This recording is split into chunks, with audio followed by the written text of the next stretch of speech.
this video I am going to talk about creating depth in your shots. So let's get straight into it. So if you felt engaged in the intro sequence, that was probably because of movement. Every single shot in that intro sequence had some kind of movement in it. Most of them had 3 layers of depth.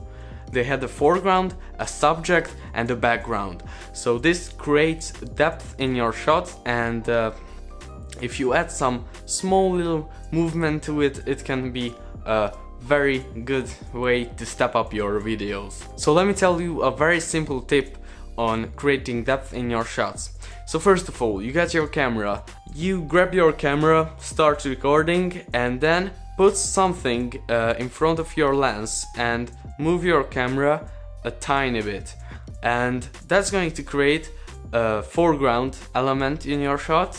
And then you are going to have a subject like a tree or a person or I don't know, whatever you want, and you're also going to have a background which is probably going to be the environment that your subject is in. So one advice that I can give you with this technique is that you should have your lens extended at least until 40mm, so then your foreground element, which in this case is going to be this pop filter, that cat thingy, is going to be nice and blurry, so your foreground is not going to be distracting from your subject.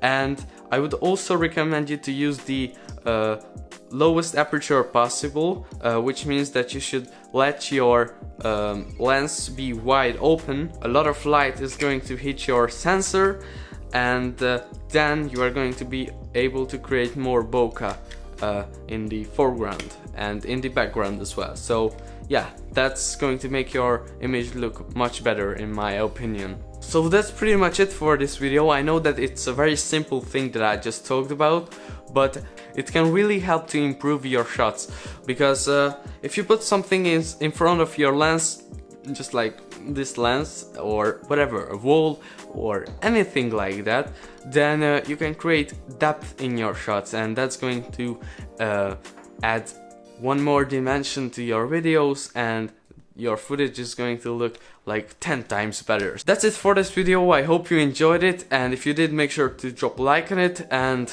also subscribe to the channel down below, and I will see you in the next one. Until then, bye!